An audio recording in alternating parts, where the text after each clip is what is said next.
Bom dia. Bom dia. A pedidos, né? Hoje a gente começa uma nova etapa nos estudos. Terminamos o livro Arte do Jorei, volume 1. Eu ia continuar com Arte do Jorei, volume 2, depois o Arte do Jorei, volume 3. Mas aconteceram alguns fatos que mostraram para mim que eu precisava falar de outro assunto. Falar sobre Kannon, né? Sobre Kanzeon Bosatsu. Quem é, de onde veio, como apareceu, o que ele representa, né? Então, eu fiz um pequeno estudo ontem, à tarde, porque tem vários livros aqui que falam sobre Kannon, né? E eu falei, por onde eu vou começar? Então, vamos começar por Meishu Sama, né? Livro Eu, Meishu Sama. Eu, Meishu Sama. E aí, muito interessante, quando abri o Salmo hoje e olhei o título do Salmo, né? Ware, Eu, Meishu Sama. Arrepia. Né? Porque só tem esse Salmo, Eu, Meishu Sama, né? Caiu justo no dia de começar o livro que se chama Eu, Meishu Sama, não é? Nem se planejasse, acho que não daria certo de coincidir. Né? Interessante, né? Como que age o mundo espiritual, né? Só confirmando. Como você recebendo uma confirmação, não é? É isso mesmo, tá certo. Vamos lá então. A grande revelação. Primeiro encontro com a religião.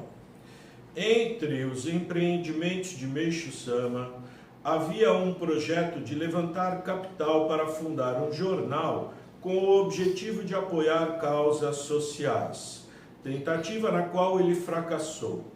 Essa experiência mal sucedida, somada às dívidas e às doenças, conduziram-no a uma busca mais profunda sobre a motivação dos infortúnios enfrentados pelos seres humanos. Então, Meishu Sama estava com muito problema de dívida, de saúde, sofrendo, né? E ele estava com aquela coisa assim, por que tanto sofrimento? Por que a humanidade sofre, né? Interessante, Buda, né? Siddhartha Gautama, também descobriu a religiosidade dele assim, né? Por que tanto sofrimento, né? Ele foi meditar, tal, para saber, queria saber por quê, né? Então Meishu Sama também bateu isso nele, né? Até então ele era ateu, convicto, não acreditava em nada. Mas queria saber por quê, né, das coisas. Muito, assim, curioso, né?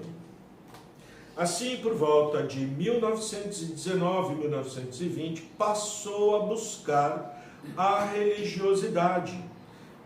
Ou seja, pela materialidade, ele não encontrava a resposta. Falou, vamos ver nessas religiões, né, o que eles... Se tem a resposta, né? E os primeiros contatos se deram pela religião Tenrikyo.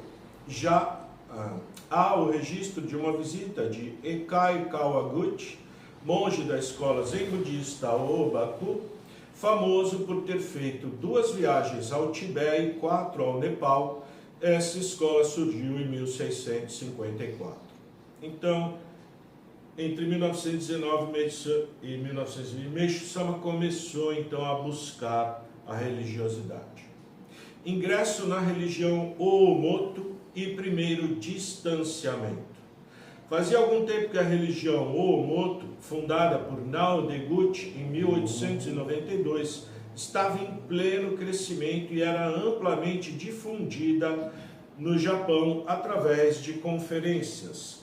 A doutrina captou a atenção de Meishu Sama, que nela ingressou em 1919, passando a frequentá-la ativamente em abril de 1920.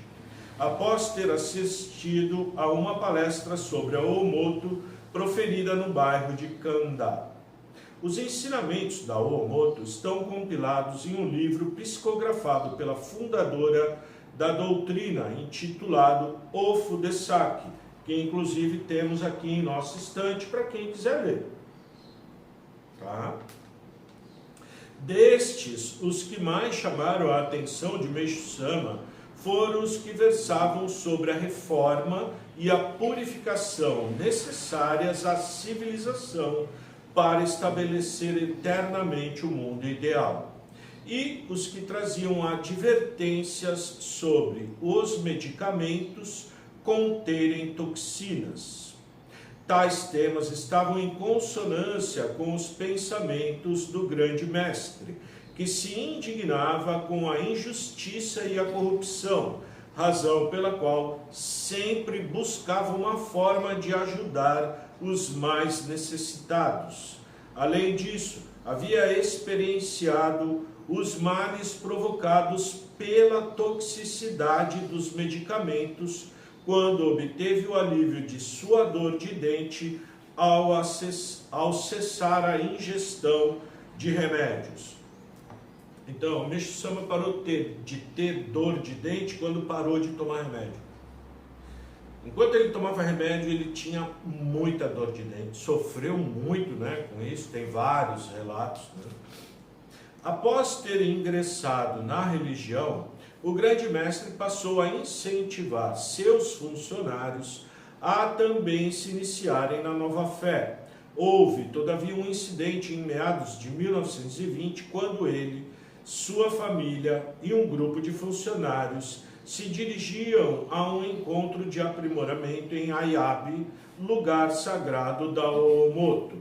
Um de seus funcionários caiu no rio Ati e foi salvo por Hikoichirou, sobrinho de Meishu Sama, filho de sua falecida irmã Shizu. Infelizmente, o rapaz, que havia sido muito próximo do grande mestre, não conseguiu se salvar após ter realizado o resgate. Inconformado, o irmão mais velho de Meishu Sama responsabilizou-o por aquela morte e o obrigou a se afastar da Oomoto, referindo-se à religião como fé inimiga. Apesar deste infortúnio, Meishu Sama considerou o momento de sua entrada na fé como seu segundo nascimento na vida. Ayabe é uma cidade localizada na região noroeste da prefeitura de Kyoto. Atualmente, Wati é um pequeno bairro de Ayabe e o rio que cruza o município se chama Yura. Então, Meishu Sama estava nessa religião e depois estava gostando muito, aprendendo muito. Mas como aconteceu isso, ele estava indo numa reunião lá na sede dessa religião em Ayabe, que aliás quem não conhece, né, tem fotos, é um lugar muito lindo, muito lindo. É um protótipo do reino do céu na terra, dessa religião. Né? E no caminho, não sei de que jeito, o sobrinho de Meishu Sama caiu no rio. Esse rapaz foi salvar, salvou, mas se afogou. Aí o irmão de Meishu Sama falou, olha, isso aí, essa religião, nem vamos lá. Essa religião, acho que nem foram, né? O rapaz morreu. Ele falou, sai disso daí. Meu filho morreu, né? Ou seja, o sobrinho de Meishu Sama, e o irmão de Meishu Sama falou, ó, sai fora disso. E Meishu Sama largou, né? Falei, realmente acho que isso daqui não pode ser, que talvez seja muito bom mesmo. Tô indo lá, morreu meu parente, pô. Tem que morrer, né? Não, tem que morrer, mas se fosse com a gente, acho que a gente também ia pensar, né? Nossa, será que esse lugar é bom, não é mesmo? Acho que esse lugar é... Investigação da espiritualidade. Apesar de Meishu Sama ter se afastado da Oomoto, ele continuou seus estudos sobre espiritualidade, lendo muitos livros e mantendo contato com pessoas que tinham o mesmo interesse. Além disso, baseados nos textos do Fudesaki e numa profecia da fundadora da Oomoto, Nao Deguchi, o grande mestre chegou à conclusão de que ocorreria a destruição de Tóquio. Por essa razão, quando a cidade sucumbiu no terremoto e no incêndio em 1923, a loja não dispunha de grande reserva de mercadorias, pois estas estavam sendo confeccionadas à medida que eram vendidas. Não obstante essa previsão, que resguardara o grande mestre de um prejuízo ainda maior, e embora ele tenha mantido as vendas, ainda que reduzidas, nos 2 anos seguintes à tragédia, a situação foi piorando gradualmente. Então, ele lendo os relatos, né, da Oomoto, da Nao Deguchi, fundadora, ele falou, nossa, vai ter alguma coisa muito ruim em Tóquio. E ele tinha uma loja de armarinhos. Não sei se isso ainda deve ter, né? Essa loja. E ele fazia umas bijuterias, os negócios e tal, ele mesmo confeccionava. Já naquela época era muito interessado em arte, né? Então ele fazia algumas coisas e vendia lá. Então ele estava com o estoque bem baixo e realmente teve um terremoto seguido de um grande incêndio que arrasou com Tóquio, né? Mas como ele tinha pouca coisa, não perdeu tanto. Retorno à religião Oomoto e experiências com o Kanon. Então tudo isso foi contado até agora para a gente chegar a Kanon, né? Pouco depois do grande terremoto de 1923, Meishu Sama retornou ao Oomoto. De acordo com suas palavras, esse contato com o aspecto espiritual da vida o fez descobrir que o homem é protegido por Deus e que, sem reconhecer a existência do espírito, somos nada mais do que um envoltório sem conteúdo. Ele escreveu: depois, porém, que conheci a Deus, entendi que o ser humano não é nada. Nem chega um mosquito.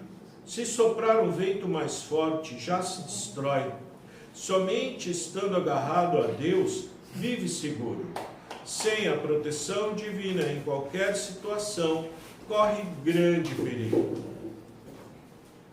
Esse Meishu Sama escreveu no diário, né, dele. Nos anos seguintes, o grande mestre passou por várias experiências extraordinárias. Certa vez, conversando sobre religião com um topógrafo, possuidor de faculdade da vidência, este lhe perguntou se a religião Oomoto tinha relação com Kanon. Meishu Sama negou. Mesmo assim, o visitante disse ter visto junto dele a imagem da divindade, que estaria com os olhos fechados, apresentando a mesma forma das esculturas conhecidas até então. Descrevendo esse acontecimento, o grande mestre relatou: a partir daí começaram ocorrências misteriosas que me levaram a admitir uma ligação mais íntima entre Kanon e eu. Em outra oportunidade, um adepto da religião Oomoto contou ao grande mestre ter avistado acima da sua cabeça um redemoinho, em cujo centro estava Kanon, trazendo uma cruz às costas. Naquele momento, Meishu Sama não entendeu o presságio dessa visão. Mais tarde, compreendeu que a imagem simbolizava sua entrada no olho de um furacão e uma batalha bastante acirrada, associando-a também ao fato de ter sido vítima de uma grande perseguição religiosa que lhe causou grande sofrimento. Ainda em relação a essas experiências, Meixo Sama explicou: cerca de 3 meses mais tarde, várias divindades começaram a manifestar-se por meu intermédio. Entre elas, Izunome, a essência de Kanon, foi que ele quem revelou que eu seria usado como um instrumento para realizar a grandiosa missão de salvar a humanidade. Então essa foi a primeira grande revelação de Meixo Sama. A pessoa vinha, olhava para ele, tinha a mediunidade e falava: qual a sua relação com o Kanon? Ele falava: nenhuma, né? Eu sou da Omoto. Omoto é shintoísta, né? Não tem ligação nenhuma, porque Kanon é entidade cultuada no budismo, né? Mas Meixo Sama não tinha nada com o budismo, era shintoísta. Essa pessoa falou: esquisito, porque Kanon está acompanhando o senhor, na verdade. O senhor senta, ele senta. O senhor levanta, ele levanta. O senhor vai no banheiro, ele vai atrás. O senhor ficou espantado, falou: não estou entendendo nada, né? E uma outra pessoa falou que viu Kanon em cima da cabeça de Meixo Sama, dentro de um redemoinho, como se fosse um furacão, né? E Kanon, então, estava com uma cruz nas costas, né? E aí Meixo Sama falou: eu vou ter que passar como um sonho. Depois passou realmente. Simbolizava que ia ter uma coisa uma purificação muito forte para Meixo Sama, né? A grande revelação. Sobre a iniciação na espiritualidade, o próprio grande mestre descreveu o período como extraordinário, em que seria a imensa força conduzindo livremente. Tal sensação, experienciada várias vezes ao dia, favoreceu por meio de inúmeros milagres seu encontro com o mundo divino. A maior dentre as ocorrências milagrosas, conforme narrado por Meixo Sama, aconteceu em uma noite de dezembro de 1926, quando ele entrou num transe que se estendeu por 3 meses, e no qual recebeu instruções de Kanon para pegar lápis e papel. Sua esposa assim o fez e passou a escrever tudo o que ele falava. As palavras que saíam de sua boca relatavam fatos sobre o passado, o presente e o futuro da humanidade, a formação do povo japonês, além de acontecimentos de sua própria vida. Também foram enunciadas profecias concretizadas algum tempo depois, como a ocorrência da Segunda Guerra Mundial. Então, já em 1926, Meixo Sama, através de um transe em que Kanon falava e a esposa de Meixo Sama anotava, já tinha revelado que haveria uma grande guerra e muitas almas iam ser sacrificadas, que ia morrer muita gente, e assim teve depois a Segunda Guerra Mundial, já profetizada em 1926 por Meixo Sama. Sua esposa se fez relatava profecias. Dentre as revelações, a mais importante se referia ao plano de Deus, o Criador. Meixo Sama, um tanto hesitante, intitulou esses escritos de Hatená, em português, será? Meixo Sama estava em dúvida, ele não estava acreditando muito. Então, o título de tudo isso que ele colocou assim, título, será? Será, quer dizer, ele não está acreditando muito, né? Tudo aquilo. E os manteve escondidos por algum tempo, relendo-os em várias ocasiões. Por fim, diante da pressão governamental que mantinha a ele e a todas as denominadas novas religiões, sob vigilância, acabou queimando-os. Nessa época, 1926, Meishu Sama já era um grande líder na religião Oomoto. Era uma liderança, era como ele foi um dos diretores dessa religião, inclusive. Ele frequentava a casa dos fundadores, tinha acesso, era da diretoria, né, vamos dizer assim. Era um bambambam da Oomoto. E nessa época, essas novas religiões sofreram uma perseguição religiosa muito grande por parte do governo, né? Então o Meishu Sama ficou com medo de acharem tudo aquilo e ele queimou tudo, tacou fogo em tudo. Se pegassem aquilo com ele, ele ia sofrer várias consequências. E era assim, a perseguição como que era? Tinha a igreja, né? Várias igrejas em vários locais com esses diretores, né? Como se fossem difusões da Oomoto, e a polícia vinha, entrava sem avisar, sem nada, saía remexendo tudo, procurando alguma coisa que falasse contra o imperador. É interessante, viu?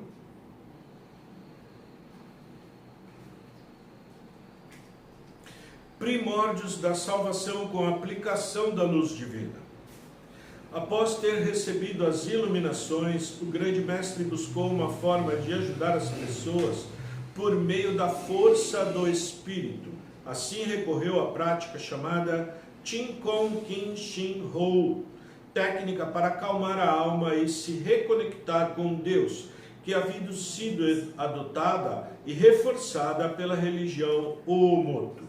A prática ensinada desde tempos antigos pela religião shintoísta era entendida como uma forma de contato com o ser divino, na qual sentava-se na posição de lótus, isto é, com as pernas cruzadas em cada pé apoiado na coxa oposta, e buscava-se então excluir o próprio pensamento e conectar-se com Deus.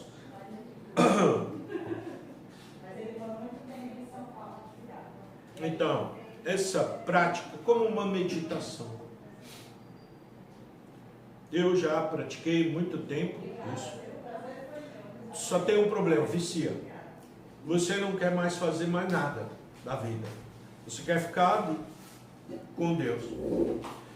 E não é só com Deus. Você desprende, você se desprende. Eu, pelo menos comigo acontecia isso.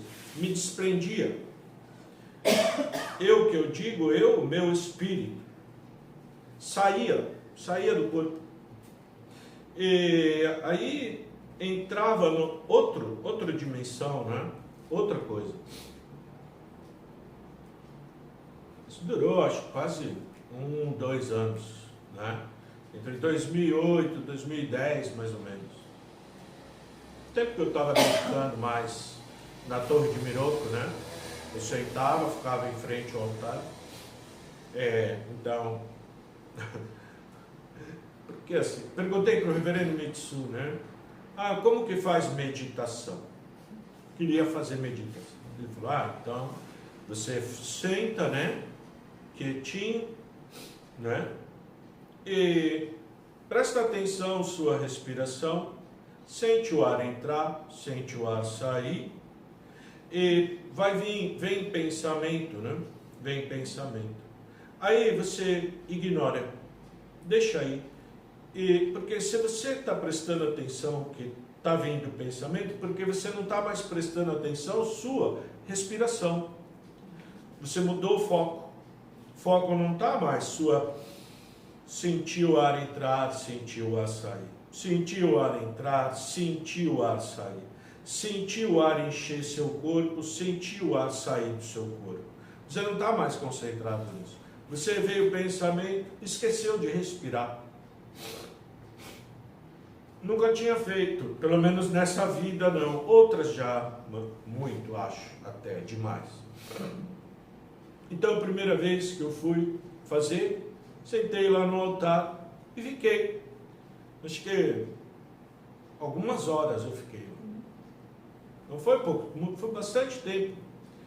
E depois eu levantei, Aí o reverendo, encontrei com ele lá, né? Ele falou, ah, você fez, né? Eu vi, ficou bastante, né? Falei, é. Eu falei, mas eu acho que não funcionou. Ah, você não conseguiu respirar? Não, respirei tudo, mas só que não vinha nada de pensamento. Oh, Márcio, você, braca.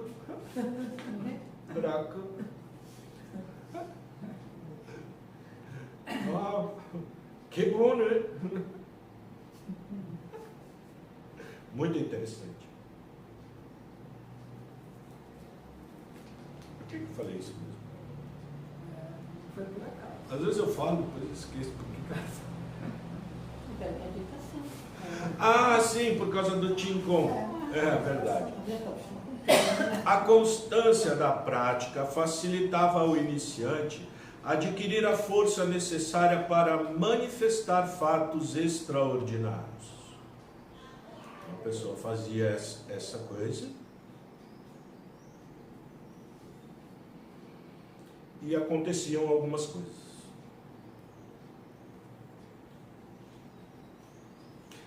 Teve vez de eu estar lá fazendo, né?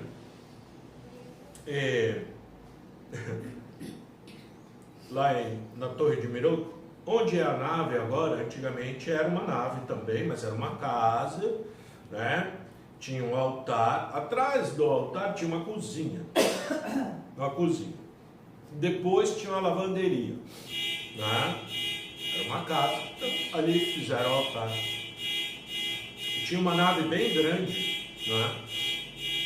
E eu sentei ali na nave e estou ali meditando.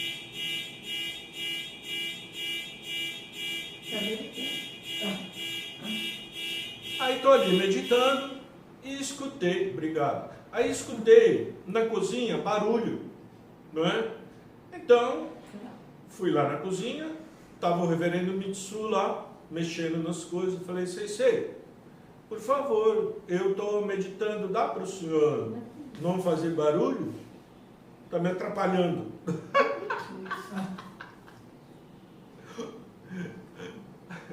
Aí o barulho parou. Mas eu não fui lá, não levantei, foi meu espírito foi lá. E o interessante, ele ouviu.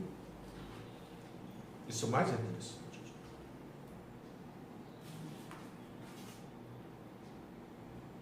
Meshul Sama fala que no futuro comunicação vai se dar através do sonho, não é?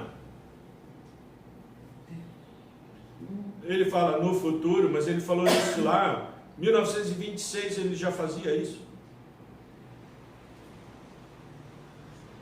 Ah, será, né? Como ele escreveu, será? Mas ele teve várias comprovações, eu também tive e ainda tenho até hoje. Mas é uma coisa que não dá para você, dá para começar. Fazer meditação, esvaziar. Aí você vai, no princípio vai ver coisas, locais, situações. Chega uma hora que você tem um certo controle sobre isso. Então você pense em alguém, você já está do lado da pessoa. Seu espírito está. Aí você pode conversar com a pessoa. Aliás, eu usei bastante isso quando estava fazendo difusão em Moema, junto com o ministro Armando, né? Usava muito isso. A pessoa vinha, receber jurei, e relatava, eu tenho um problema de relacionamento com tal pessoa no meu trabalho. Eu falava, então, você faz o seguinte, você faz oração, não é? Pede para Deus mandar a luz para aquela pessoa e você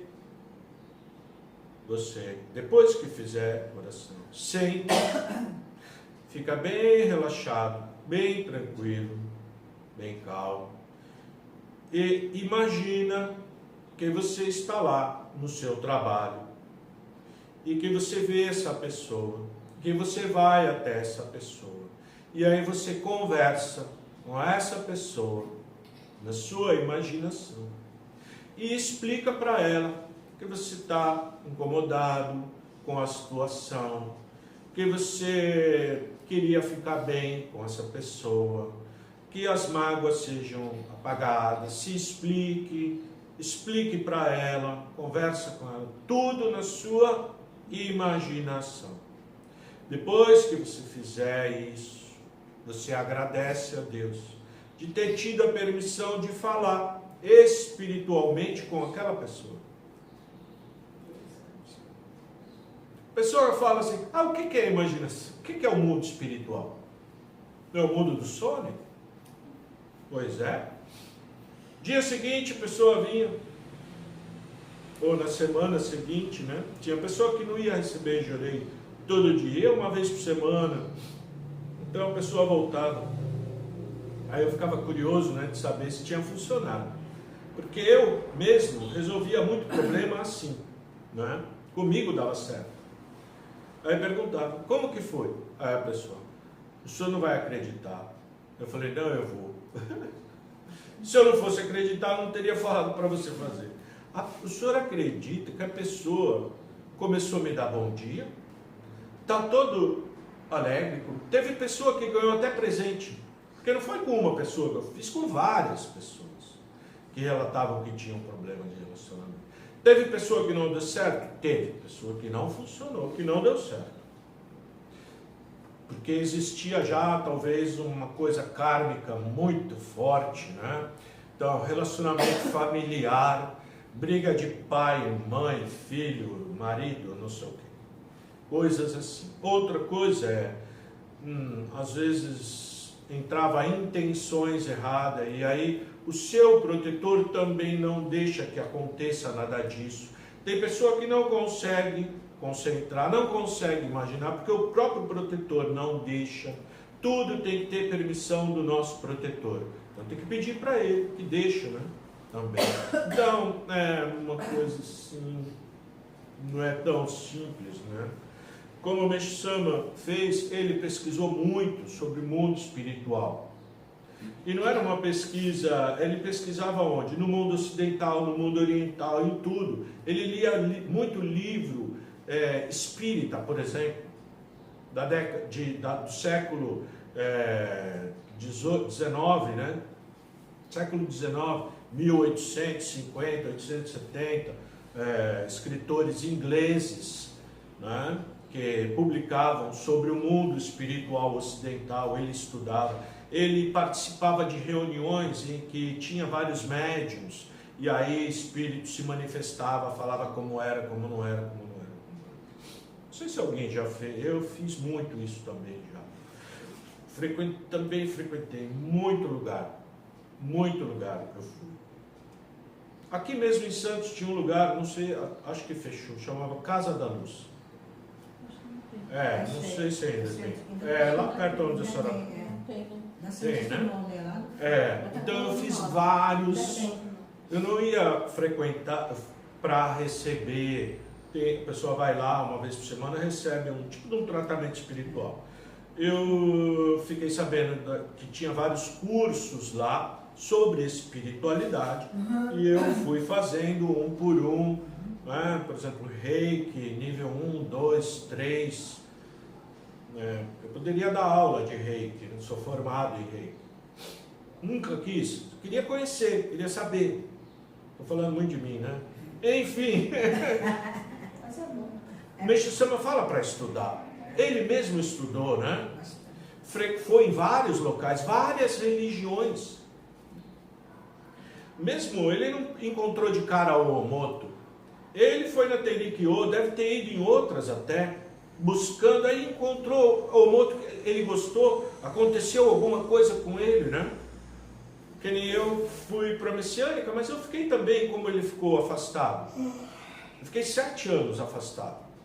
Ele ficou entre 21 e 25 anos, né, afastado. Eu fiquei 7 ainda, afastado da Messiânica. Depois eu voltei, né? Voltei por quê? Porque aconteceu também uma manifestação na minha vida, que eu não tinha mais como duvidar de nada. Não tinha mais será, agora eu sei que é. porque espiritualmente manifestou, né? Divindade.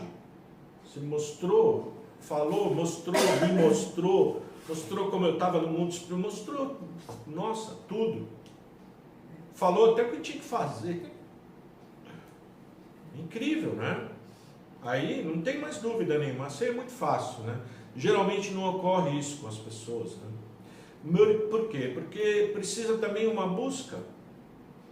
Começa numa vida, essa não é a primeira vez que estou dedicando, e já dediquei várias vidas, e várias, vocês também devem ter, não sei, cada um sabe, né? Mas imagino que sim, não é? Porque encontrar esse tipo de ensinamento tão elevado, não é qualquer um, e entender ainda, mais ainda, precisa muito aprimoramento para entender, viu? Aceitar que Meshama vence, o que Kanon veio, né, ensinar. Bom, terminar disso, não acaba nunca isso aqui.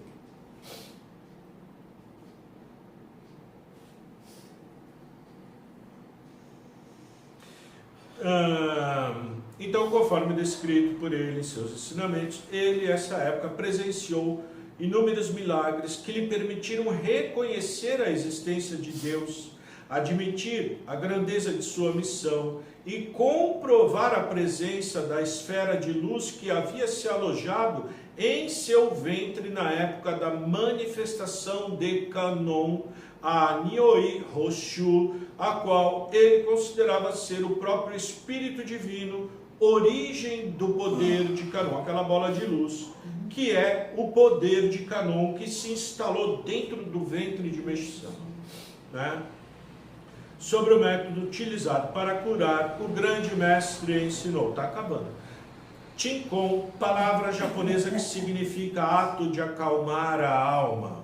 É uma prática que serve para trazermos nosso espírito de volta, ou seja, sairmos do estado de dispersão. Também pode ser utilizada para dominarmos a irritação e conseguirmos um estado de maior serenidade. Até mesmo em casos de insônia, o Chinkon nos deixa mais tranquilos e o sono vem facilmente. O estado de serenidade conseguido através da prática do Chinkon conduz a um grau de maior discernimento que trará como resultado comportamentos reveladores de muita sabedoria. 4 de junho,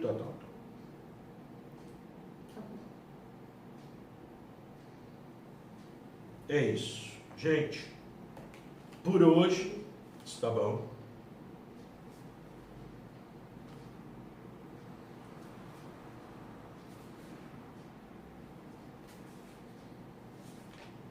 Tem que colocar isso aqui junto, senão eu me perco. Porque não estou lendo o livro inteiro, tá?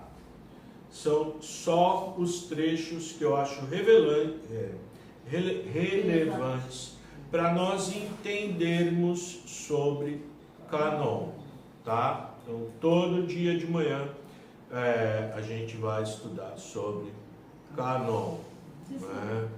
Para a pessoa que tem problema de insônia, né? Ele fala de Chinkon, né? Chinkon, ato de acalmar a alma, de trazer de volta o seu espírito que está disperso. O que é espírito? Você está pensando em várias coisas.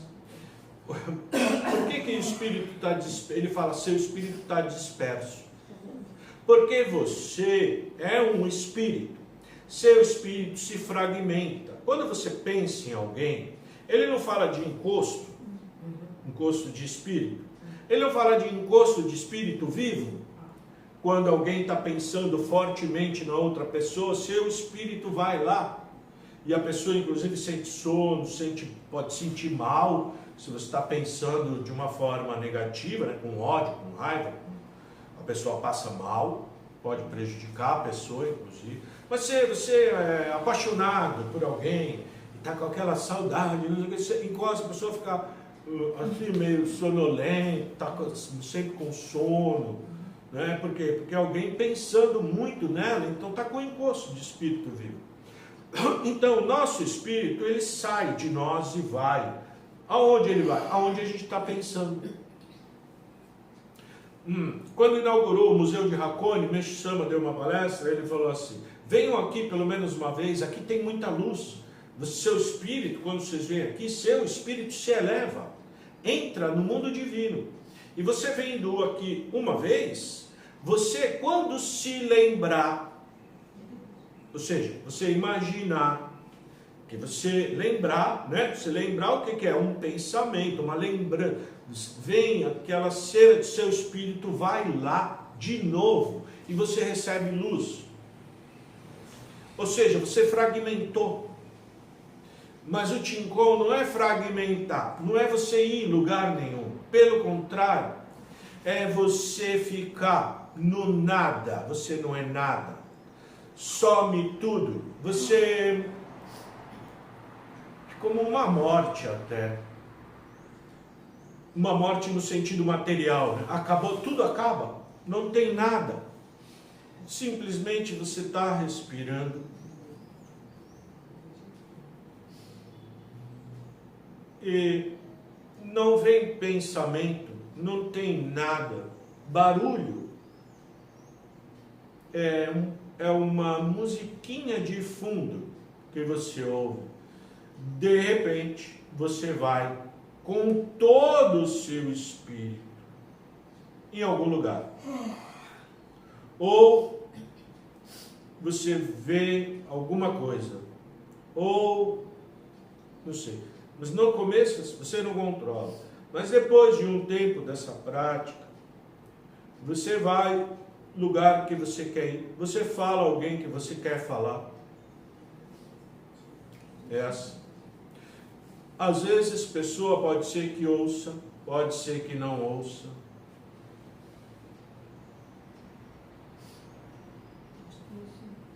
É interessante porque você faz isso, você pergunta alguma coisa para a pessoa responde.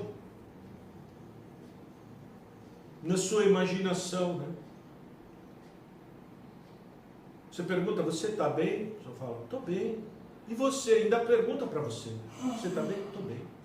Olha, me desculpa aquilo que aconteceu, tudo bem, vamos ficar bem, então vamos ficar bem. Faz isso uma semana, depois vê o que muda, se não muda. Então, o mais difícil no começo, o que é? Você ficar parado. Você não falar. A gente quer falar, né? Lá, lá, lá, lá, lá, lá. Quando você fica parado, você começa a perceber seu corpo em primeiro lugar. A atenção está dentro de você. Aí você começa a sentir dor na lombar, coça o olho, aí você já se mexeu. Então você não está mais, você está fazendo alguma coisa, não está fazendo nada. Aí você vai indo, daqui a pouco coça a orelha. Não é tão fácil, viu? Parece fácil. Para quem já faz há muito tempo, você para em 1 minuto, 2, 3 minutos, você já está em outro lugar.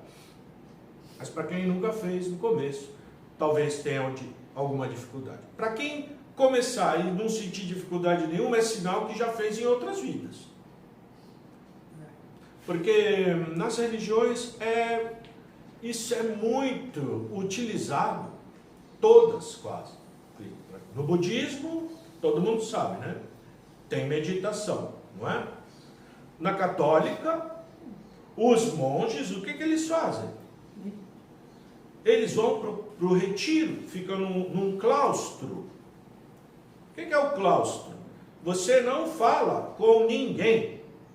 Você fica em silêncio o tempo todo, orando, rezando, se comunicando com Deus. Você não emite, é proibido falar. O silêncio é total. Isso tem muito. Nunca foram num mosteiro, num convento. Vai no convento. Vê se a freira fica convento. Não pode. Não pode. Imagina, fofoca nem passa na cabeça, é outro nível. O dia inteiro é rezando, o dia inteiro é lendo, o dia inteiro estudando, o dia inteiro limpando, o dia inteiro rezando pela humanidade. A gente a falar, eu sou messiânico. Minha religião. Imagina.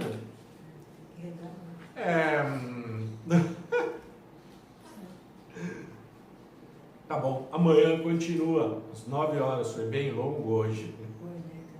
Foi, início, né? Mas, amanhã vamos mais, pouco a pouco, né? Não vou ler tantos, assim, vamos devagar. É que o assunto é muito gostoso, né? Eu adoro. Eu adoro. Até amanhã, se Deus quiser.